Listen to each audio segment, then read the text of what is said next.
All right, it's late Monday night. We have a lot, all caps, underline it, bold it if you must, a lot to get to. And it's not just because I got all my usual film notes. We're talking offense, defense, and coaching, play calling, personnel breakdowns, everything you want to know from the Patriots last game. Something we haven't done here in 2 weeks because they had a bye. It's because after the Patriots lose 30-17 in Arizona, game not as close as the score indicated because they were down twice. Twice they were down by 20 in that fourth quarter. It's because that football game became secondary to Jerod Mayo's post-game press conference very quickly in a way that's frankly not new for these Patriots. And to all of the ensuing discussions in the podcasts, on TV shows, on the radio, and maybe you just sitting at home with your thoughts in a private moment, all lead back to Mayo and wonder, could he actually lose his job? And for the first time this year, I'd say maybe, yeah. And this isn't about losing, right? Like the Patriots are 3-11. They're exactly where they should be, given their roster talent. Their plan is a rebuilding program, okay? It's about how they got here. It's about regressing actively over the second half of the season. It's about a team coming out of a bye with 5 straight practices to hone in on their fundamentals. The same answer you get from Mayo, the offensive coaches, the defensive coaches. Why aren't things going better? Fundamentals. Okay, drill them. You have 5 practices. Go into Arizona and then have one of the worst fundamental performances I've seen from them all season. It's about one of the most penalized teams in the NFL. It's about one of the worst first quarter teams in the NFL, which speaks to game planning and preparation. And it's about a coach who presides over all of this and then has the audacity in his post-game press conference, 3 minutes after telling all the reporters out there in Glendale how he preaches accountability to the team. Accountability is about action. 3 minutes after saying that, says in response to a question of whether the Patriots should have run Drake Maye at the goal line, where they got stuffed twice in the third quarter and basically lost the game then and there. He says, "You said it. I didn't." Are you kidding me? You know how bad that is? I'll tell you right now. And this is not some media freak out or drama about whatever a coach said in a press conference. Something I've downplayed, frankly, most of the spring and summer and said, I'm tired of talking about Mayo stinking with the media. It doesn't matter. The football matters. Well, right now, this trumps the football because this is the reason why. That was so bad. Mayo throwing his offensive coordinator, Alex Van Pelt, under the bus. That Alex Van Pelt is now in the safest place possible under that bus because who's talking about him in one of the worst play calling performances we've seen from him all season? He got off scot-free because of how bad Mayo was with the media. You've heard nothing, nada, zip about AVP today until I just brought him up. Okay? And that's what it was. One of the worst play calling performances, which we'll get to and explain why here in a second. And if today, instead of listening to talk shows or whatever, you listen to Jerod Mayo, you, of course, heard him walk that comment back, telling reporters, quote, I didn't mean anything by that. Then later in WEI, it's, quote, I shouldn't have done that. Just like I tell the players, I'm still learning how those things work. No, you're not. Either you don't know or you don't care, but either way, it's a problem. And we're past the point of learning with the media. Forget that you had your own bye week to kick your feet up or practice or look at what you were going to do, okay? And I think he's gotten better with the media, but this was a low point. This was an issue. This was something his team, his staff heard loud and clear, okay? Not to mention, he's still giving excuses for what might be the league's worst defense from Sunday. Once again, we let up a big run play that really hurts us and really skews the rest of the stats. Okay, and again, I've told you time and again, spring, summer, fall, I'm tired of talking about Mayo's missteps. So let's play along with this for a second. Sure, if you remove James Conner's 53-yard run, the Cardinals go from allowing 5.1 yards, or the Cardinals go from averaging 5.1 yards per carry down to 3.6. Big win for the Patriots, okay? Here's one problem with Mayo's pathetic analysis of his own defense. That defense still got steamrolled over back-to-back touchdown drives in the fourth quarter that ended the game. Just like the JV Dolphins did to them in week 5, just like the Colts did to them right before the bye. Oh, and by the way, Arizona still converted 69% of all of its third and fourth downs whenever it rushed. And it picked up a first down, regardless of down distance situation, a third of the time. Whenever someone just ran with the ball, they got what they wanted 33% of the time. So the bottom line is Mayo's defense is a disaster no matter how many plays he wants to pick out. It ranked dead last by DVOA going into kickoff, and that isn't changing whenever you end up listening or watching to this Tuesday, Wednesday, Thursday, sometime this week. And talent is not the issue. Christian Barmore returned a month ago. Jerome Peppers is back. Hey, Christian Gonzalez is locking down Martin Harrison Jr., giving up 1 catch and having 3 pass breakups. Okay. The issue is coaching. The issues are those fundamentals that they keep preaching about and talking about, but don't actually fix. Okay. Which makes Jerod Mayo, whether it's with the media or behind the scenes, an error repeater.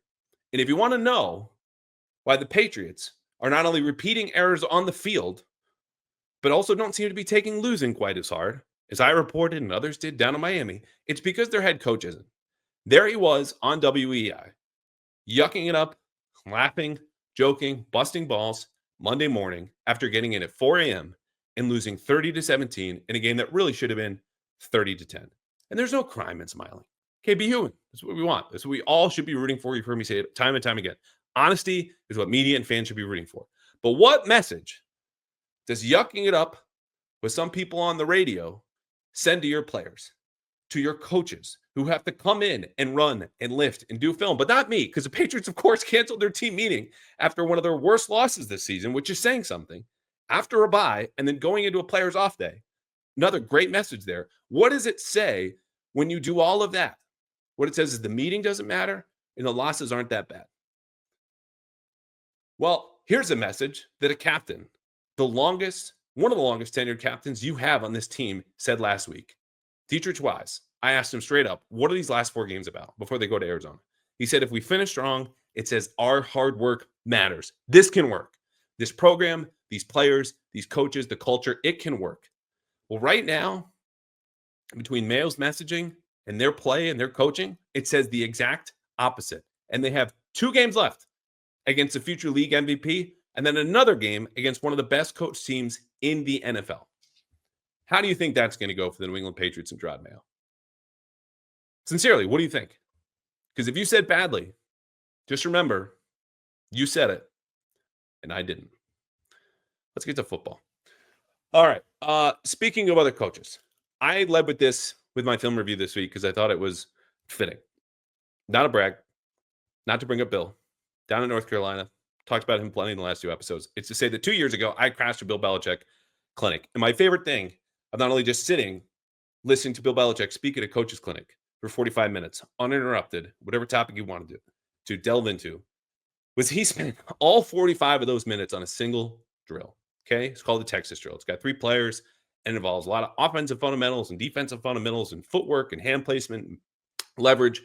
And he said during this clinic in April 2023, so long as he was the head coach of the Patriots, they would run this drill because of how much it emphasized those fundamentals. His final words, I went back and read my story today, before leaving the stage that night at Rutgers, were that's what it's all about, good fundamentals. If you want to know why, put Bill to the side. Now and forever. We're not going to bring him back for this episode again. Why the Patriots look so broken on offense and defense, it is those same fundamentals. Missing 9 tackles. Allowing escape lanes for Kyler Murray in the pocket when you go by him. Getting poor hand placement so you end up having a hold.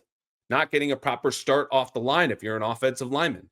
Giving up sacks because you can't pass off stunts. These very basic things that you've seen the Patriots blow time and again are the reason that they are regressing, because fundamentals are their foundation for any kind of growth. Okay, you talk about foundation, getting players and young players and developing them. You can't build any kind of skill or scheme or knowledge if you don't know how to do the ABCs and the basics of fundamental football. Okay, block, run, pass, and catch if you play offense. Destroy blocks, tackle, rush, and cover if you play defense. They're not doing any of this. Arizona, yes, they're more talented, but that didn't explain why the Patriots were down by 20. Again, twice in the fourth quarter. That came down to fundamentals. Like, this stuff is basic, and they're blowing it. So, let's talk about Drake Maye for a second. Let's spruce this up a little bit with Drake Maye, because you could say, okay, the offensive line can't block. They've been dealing with that all season. Drake Maye overcame it. You're right, because Drake Maye was able to create explosive plays either by throwing deep downfield or scrambling, neither of which he was really allowed to on Sunday. Here was his final stat line: 19-23 for 202 yards, a touchdown, and interception. Accurate throw percentage. So take away the throwaways, take away the spikes, stuff that just doesn't count. 91%. Excellent. Here's the problem. He only completed 2 passes and only attempted 5 that traveled further than 10 yards down the field. This is a bizarrely conservative game plan from Alex Van Pelt that boxed in his best player with a rocket arm against a defense that struggled to defend the deep passes we talked about last week, and instead had him throwing screens on more than half of his pass attempts through 3 or 4 drives. That's an issue. Now, Drake Maye played well within that game plan. And when it came time to attack downfield, he drops one in the bucket, 37 yards to Kendrick Bourne. Great throw, but it's too little too late. So even the good stuff, Drake Maye, again, throwing an accurate ball on 91% of his dropbacks. You also exclude drops there. So Kayshon Boutte, when he flips up that interception in Arizona in the third, fourth quarter, whatever it was, that doesn't go against Drake Maye in the stat. 91% accuracy rate, okay? Drake Maye wasn't perfect. Ran into 1 sack, risked another, triggered too quickly, I think, in a couple of 3rd and longs where they just throw short. But he was boxed in by a game plan that, again, was bizarrely conservative, okay? Because that 37-yarder is exactly what they should have been doing. Not the whole time, but more often than they did. Lo and behold, first play coming out of halftime, before which Drake Maye didn't attempt a single pass, according to the ESPN, that went further than 5 yards downfield. It's a bomb and it's incomplete. That's another issue for another day. So what do they do beside from that? Again, lots of screens. This was a pretty even split in personnel. A lot of 11, a lot of 12, 3 receivers, 1 running back, 1 tight end versus 2 receivers, 1 running back, and 2 tight ends. We talked a lot about how 2 tight ends is how Alex Van Pelt wants to play. You saw that happen in the middle of the second half. This kind of got to have a drive. That's what they were going to. But once you fall behind by 20, you got to open it up, and they did. The efficiency was there, actually. They had a 63% success rate in 11 personnel. It's encouraging, except for the fact that in addition to having issues up front, which stop me if you've heard this before, the Patriots' offensive line is dragging down the rest of the offense. The receivers just don't get any separation. Like, Kayshon Boutte is slowing down late in his routes. Jalen Polk actually played, had 1 target, didn't catch it, of course. And Demario Douglas is catching balls primarily on screens or otherwise designed touches, which is fine. But there's no work or avenue downfield for Drake Maye to go. And even when they are, it's 5, 7, 6 yards at a time. So that stuff isn't necessarily new, but it just made me go, what was the plan here? Because with all of the screens, with all of the short passes, typically you're trying to nullify something, a strength of the defense. Usually it's a defense that blitzes a whole lot. Maybe it's a defense that has a great pass rush. Maybe your quarterback isn't suited for that, which we know that Drake Maye obviously can throw it deep and Arizona's susceptible. Arizona also has a bad pass rush. They don't blitz a whole lot. So I think what this really was about for Alex Van Pelt is trying to exploit a bad tackling team, and Arizona missed 13 tackles according to PFF, and that's fine. But screens are a complementary play call. They're not a core concept, but they treated them as such. It's all smoke and mirrors. Once Arizona goes, okay, this is the plan, and then gets a lead, they can sit back and play their stuff, and that's exactly what they did. Not helping matters, as I mentioned, the offensive line.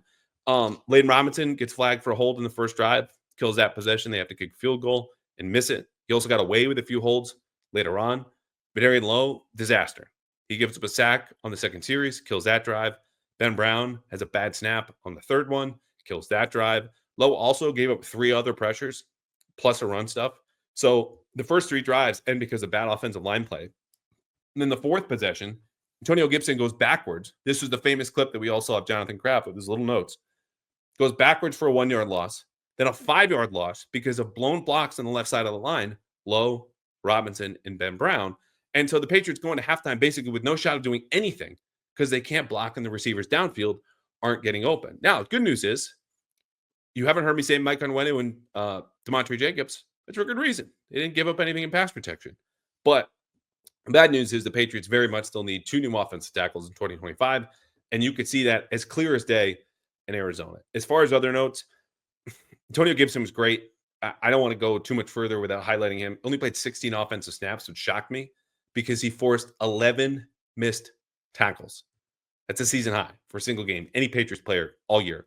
Outstanding. I think, and we've talked about this before, he's been better than Ramondre Stevenson, who also had a good game. Okay, those two things can exist at the same time, but he's been better than Stevenson when you look at how elusive he's been, how powerful and decisive he's been, and of course, catching the ball. Meanwhile, the tight ends, steady Eddies. I mean, this is a game where Drake completed passes to 8 different receivers, Austin Hooper and Hunter Henry among them. Hunter Henry and Austin Hooper also getting a shout out from Jerod Mayo on the 98.5 pregame show when he called them the best, most dependable position group that we have. And that, of course, was the wisest thing Jerod Mayo said all day. So the offensive line blows it early. Poor receiver play throughout. Drake can only do so much. He does get those 2 touchdowns late, but I don't think you want to throw a parade. The Patriots scored 2 touchdowns basically in garbage time. As much as we all loved him, really Mahomesian extension of that play before he flips it to Mario Douglas for the first touchdown, scrambles 5 yards for the second. Like, the Cardinals are just trying to kill clock here, right? And Drake Maye, as we established, played well. But even for one of the best rookie quarterbacks we've seen in the league in a long, long time, can't overcome all of this.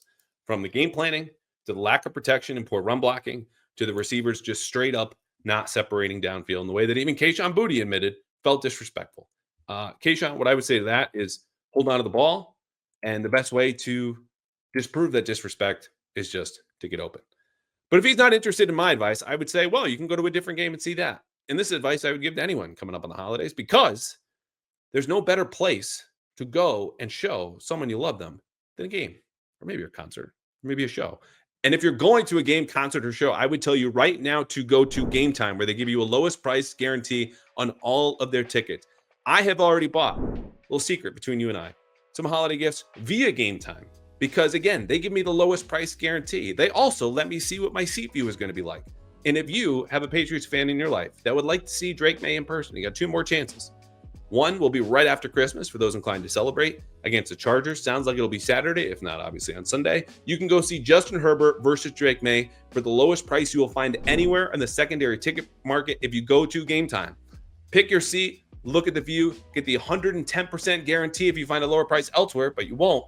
Oh, and also use Game Time Picks, which simplifies this. Give you the best deals right up front, all in pricing, no pesky fees. So what are you waiting for? This holiday season, get tickets to your favorite concert, show, or game with Game Time. Download the app today. Create an account, use code CLNS for $20 off your first purchase. Terms do apply. And create an account and redeem code CLNS for $20 off at Game Time. Download Game Time today. What time is it? Game Time. All right, let's talk about the defense. This game plan, as I described in the Herald film review, was vanilla with a side of French vanilla. Okay, they play base defense, traditional 3-4 alignment, or just only 4 defensive backs behind what are 7 combined defensive linemen and linebackers, about 50% of their snaps. They said, we're going to match Arizona's heavy personnel. James Conner, you're not going to run all over us. We are going to stand up to you. James Conner said, we already covered the rushing numbers. Behind that, the Patriots had a plan to, not blitz a whole lot, 17% blitz rate, which Arizona thrived against, success rate of 66% when the Patriots did blitz, but they also wanted to play a ton of man. And so Arizona opened saying, you want to play man? We're going to spam the hell out of mesh, which we talked about before, the foundation upon which, and there are some variations, 2 shallow crossing routes that intersect over the middle. Some teaching points say those receivers need to high five on their way down, on their way by, crisscrossing. 2 shallow crossing routes, one from the left, one from the right, intersecting in the middle. You saw this when Marvin Harrison Jr. got his only catch against Christian Gonzalez, 23 yards in the first quarter. The Cardinals ran it 4 more times before halftime, okay? So the Patriots go, okay, we're not going to run as much man. And that worked because that also kept some linebacker versus James Conner matchups that Kyler Murray liked to pick on. Instead, they played a lot of cover 2 and they played a lot of cover 3. The issue there, even though they had eyes on Kyler Murray in the event that he wanted to scramble, and he did, is it gave up a lot of easy underneath throws. So the only thing that really kept the Patriots in this after they get forced and spooked out of their initial game plan, and as we know, beat up on the ground, more so at the end, but certainly a little bit at the start, is the fact that Kyler Murray was so stubborn that he insisted on throwing at Christian Gonzalez, who after that first catch, given up to Marvin Harrison Jr., gives up 0. Nada. Zilch. 3 pass breakups. 2 in the end zone. Okay. 1 in the end zone, and then 2 others on third down. All critical situations. Blankets Marvin Harrison Jr., who only has 1 other catch. Okay. And Covington, otherwise, from that very obvious shadow assignment, which Doug and I talked about last Friday, didn't do a whole lot. They had some simulated pressure looks on third down. The Cardinals go 10 of 15. I can tell you, by those numbers exactly how those went. But that was it. The Patriots tried to go back to basics on defense, and they just went backwards. And that's not been good enough, and just won't be probably down the stretch. But you cross your fingers and hope that that's different. Pressure-wise, this was a big bad number. We're talking about the blitz rate, 17%. It's about the same pressure rate that they had. And it wasn't because they blitzed. It's because no one is winning up front one-on-one. The only people that did, Keon White, 2 hurries. Anthony Jennings, 2 hurries. Daniel Akawale, 1 quarterback hit. And that was it. So, again, this was Christian Gonzalez playing the same role as Drake Maye as a one-man band, except on defense. And that's what kept them in this, if you even want to call it that, because otherwise the Patriots finished without a sack or a turnover for the third time this year. They turned in one of their lowest pressure rates of the season. And that lack of disruption basically is a death sentence for any defense with this lack of talent. And now, yes, they did have some bad luck. Okay, Jonah Williams, hand up, my target for them all offseason, recovers a fumble with his ass 4 inches away from being out of bounds. If he was out of bounds, it's a touchback. Cardinals don't score that first touchdown. Patriots get to hang in the game. They also had a questionable roughing the passer penalty negate Jonathan Jones' interception in the third quarter. Bad luck. That's what it was. But bad luck and questionable calls happen. Okay? They could have overcome that if they didn't have the same fundamental breakdowns that we talked about earlier. Now, to get more specific, here we go. Kyle Duggar missed 3 tackles. Jelani Tavai missed 2. Christian Ellis triggered way too slowly on the run that James Conner had going along the left side for 53 yards. They lost several edges against the run, including late by Sione Takitaki, who just shouldn't be there in the first place.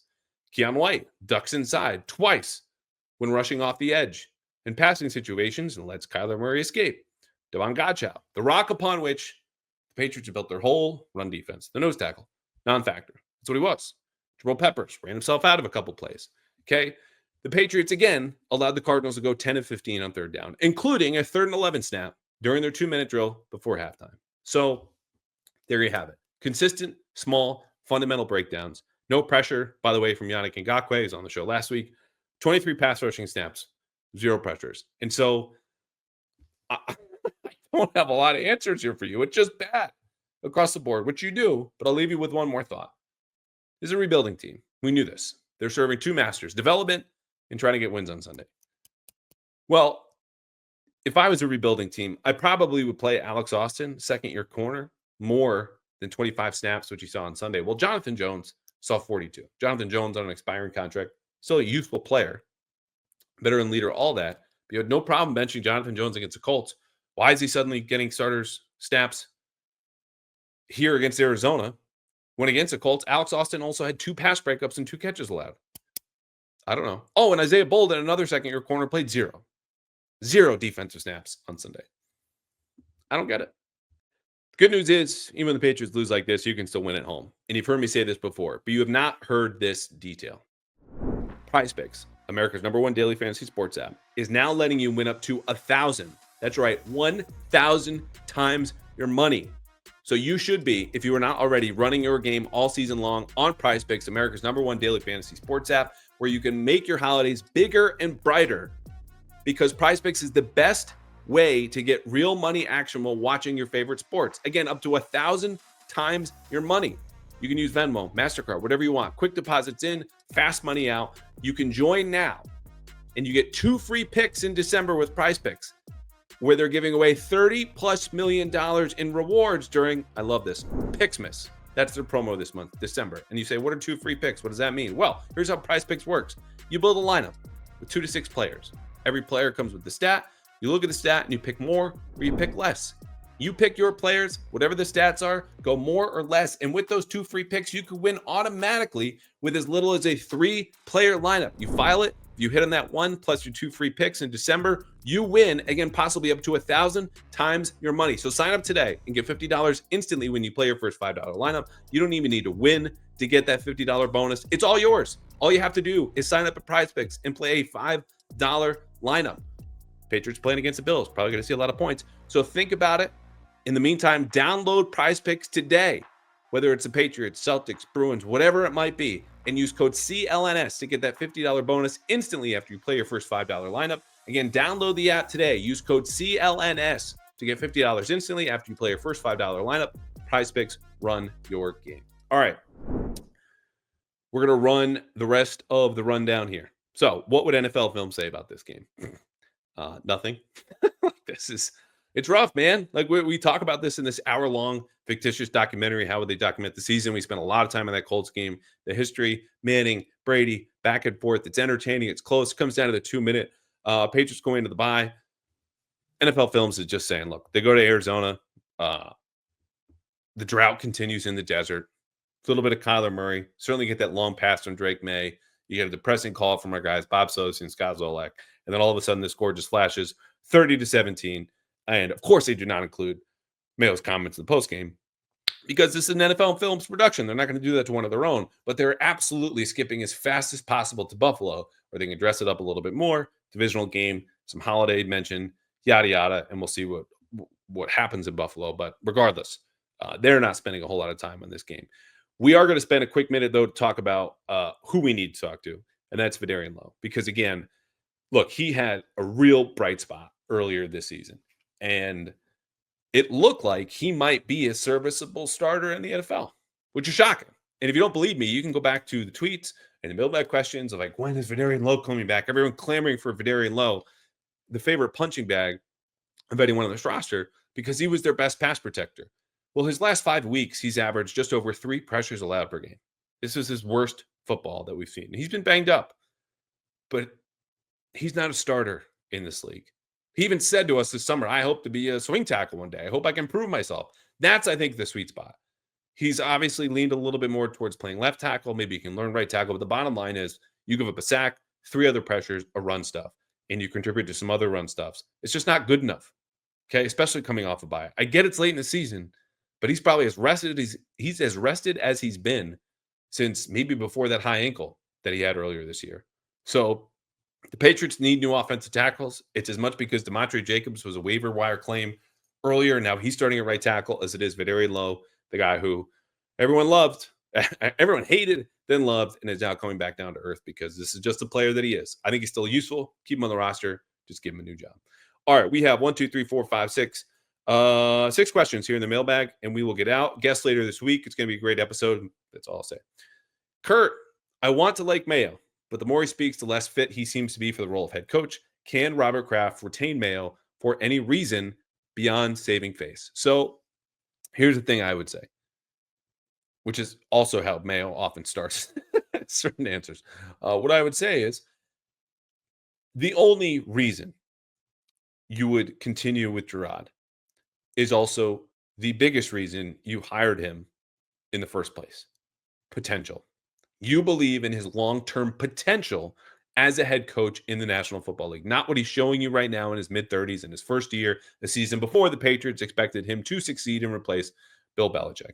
You believe that down the road, based on his character, your reactions, or little blips during the season, you, meaning the Crafts, not myself, believe that he will become a coach who drives winning, leads it, and can build a program. That's the reason. Now, how much have the last 11 months changed what what Robert Kraft believed, supposedly back in the summer of 2019? I don't know. I'm sure it's eroded some of the confidence because you have real results in front of you. As we detailed in the beginning, a guy who is continuing to repeat his mistakes. But that's the reason, the same biggest reason. And so again, I will just stress, it doesn't matter what you think, Kurt, or Kenny, or Rod, or Joe, or Dave, or Gary, or anyone else who's coming up with this mailbag. Excuse me. It doesn't matter what I think. It only matters what the Crafts think. And they thought the world of Jerod Mayo. And according to Adam Schefter, entering this month, still plan on making him the head coach moving forward. Could that change? I don't know. I'm more open to it than I've ever been. That's what I said earlier. But yeah, that's the big reason. Kenny V, quote, as unlikely as it is, can you envision a scenario where the Crafts do a clean sweep of the coaching staff and front office, meaning they fire Mayo, move on from Wolf at the end of the season? Rarely does ownership get to take a mulligan, but this offseason might present some options that offer a second first swing at replacing Belichick. So the Belichick T. Okay, that's nice. I don't. Look, and this is, again, put yourself in their shoes. And we all have the frustration. We saw visibly exasperated Jonathan Kraft during that game. But let's just put it in the crudest possible terms. If you fire Jerod Mayo and Elliott Wolf and Cleanhouse, all of those coaches you just fired are on your books. Okay? Then all the coaches you're hiring to replace him and all the front office members, they're on your books for years to come. Do they want to do that, understanding that they might be at square one, going back to square zero with an entirely new regime? Or with Elliott Wolf having installed a new program with the front office, a whole new scouting system, do they try to build on that after they've cleaned their books as he did last year, make minimal signings, save cap space, roll it over, and they're going to lead the league in cap space by a lot this year, probably with another top 5 pick? I'm inclined to believe that they let this build because that's what Jerod and Elliott were hired to do. Not win in year one, not even compete really in year one, but to build for the future. If you've lost confidence they can do that, yeah, you should absolutely consider cleaning house. This isn't to defend Jerod or Elliott. It's just to say, I don't think ownership wants to clean house entirely for all of those reasons. It's not what they were hired to do in year one. They'd have to be on the hooks for a lot of money and a lot of contracts. And why would you expect to make progress in a way that you didn't this year, except for giving those resources, which you might as well just give to the current guys in place? Rod, quote, if they really wanted Mike Vrabel, would it be smarter to move on from the staff now or after the season? After the season, in my opinion. Like, look, I will grant you this. It's hard to build a case for why the Patriots shouldn't just jump in Mike Vrabel, aside from the complications with the money and their belief. Again, the only reason right now is belief in Jerod Mayo long term and to let that develop and potential and to see more. And I think that's only fair to him. But if they're interested in winning now and winning soon, Mike Vrabel is clearly a good head coach. And our guy Tommy Curran says he's been interested in what the landscape is out here in New England. So yeah, I think Mike Vrabel's a better coach. I think there's a reason to approach him, but I wouldn't make that change with 2 or 3 games left to go. I think you let everything proceed to the end of the season. Mike Vrabel surely preparing for his next job, whenever that might be. But you couldn't even bring him in here anyway because you'd have to fulfill the Rooney Rule and all that. So just finish the season. There are also assistants he might want to keep, and you have to figure out what you have with them as well. Joe, there's been a lot of criticism, unfair in my opinion, says Joe, that Mayo doesn't coach during games, leaving it to his assistants. It's hard to tell on TV if that's true. Can you give any insight on what he is doing on the sidelines during games? So first of all, Joe, I agree. Not that criticism of Mayo generally has been unfair, but the idea that we can all glean, whether you're in the stadiums like I am, watching him on the sidelines, through binoculars, unable to hear what he's saying, that's a representative sample of the coaching that he's doing. Because even on the practice field, the head coach is not getting his hands down and dirty. Okay. He's generally, the exception of Bill Belichick, not expert even at most positions. It's only a narrow group.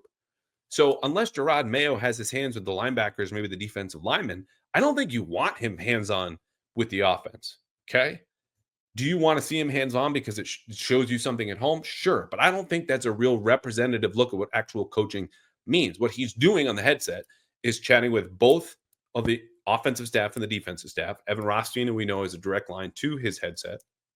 And of course, Jeremy Springer, the special teams coordinator, who needs to know, hey, are we going for this? A 4th down, or am I sending my guys out there? Or might we involve a punt? So could Jerod do more?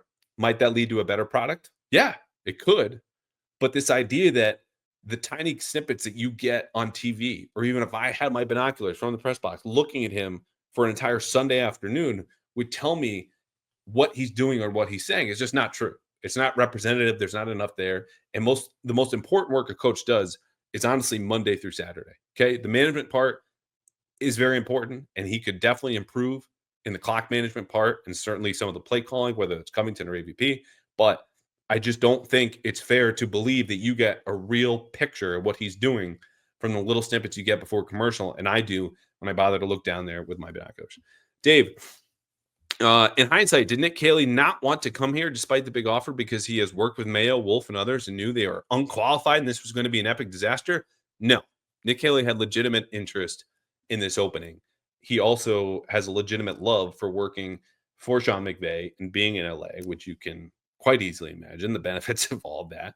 And number 2, some uncertainty around Mayo. That's how I would put this. I mean, I had people who I talked to around the league, some of whom know Jerod, others who don't, just go, it's hard to bet on him because of his lack of experience and the little things you've heard him say publicly and how he could command a media corps, which tells you maybe a little bit about how he commands a room.